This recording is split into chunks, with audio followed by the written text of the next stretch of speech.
আমি একটা সারপ্রাইজ দেবো। ওঠো কি সারপ্রাইজ দিবা? ওঠো ওঠো, আসো ঘরে কোয়ালে যাও নিয়ে যাচ্ছ? আসো, তোমার একটা সারপ্রাইজ দেবো। কোয়ালে নিয়ে যাচ্ছ? এই দাঁড়াও, এই চুপ করে দাঁড়াও, দাঁড়াই গো, দাঁড়াচ্ছি। চোখ খোলো।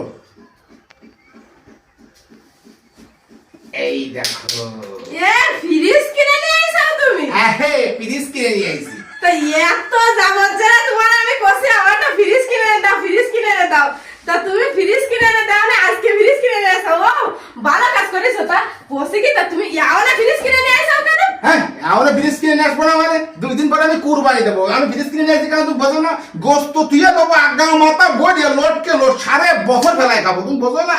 তা তুমি কুরবানি দিবা না, গরিব মানুষে দিবা না, তোমার আত্মীয়-স্বজন না, তুমি গোল দিবা না? হ্যাঁ তুমি কি পাগল হয়ে গেছো না? এখানে কেউ কুরবানি দিলে কি আত্মস্বজন দে, দুটো দিলেও দিয়ে না দিলেও না দে। ও গরিব মানুষের তো কেউ ছায়াও বেড়ায় না। এমন খালি নামে শুনবে তো অমুক কুরবানি দিয়েছে, দায়িত্ব সাহেব কুরবানি দিয়েছে, দিলে ওই কথাই শুনবে যে দায়িত্ব সাহেব কুরবানি দিয়েছে, কিন্তু কুরবানি কষ্ট পাবে না। এই ফ্রিজ বলে তুই দেবো, সারা বছর বেলায় খাবো, তাহলে নাম হয়ে গেল, খাওয়া হয়ে গেল। আরে বাবা, তাই গরিবের হক তুমি মেরে খাবা?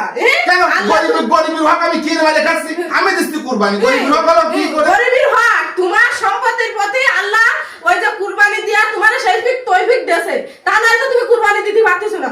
ধন সম্পদ আল্লাহ যদি না দেয় তাহলে কিন্তু তুমি যতই না পাও তুমি কিন্তু কিছু করতে পারবে না। পারবা? তোমার সেটুক ক্ষমতা নেই যে আল্লাহ দেশে তোমার কুরবানি দেওয়ার তৌফিক।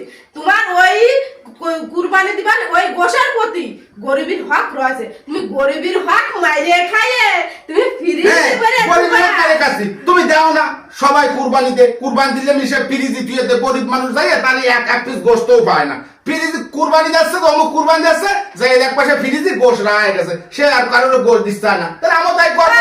তুমি সেই মানুষের মতো তাল তুমিও শুরু দিছাও, দেশের মানুষ এই কাম করে তুমিও আজকে সেই কাম শুরু দিছাও, তাই না?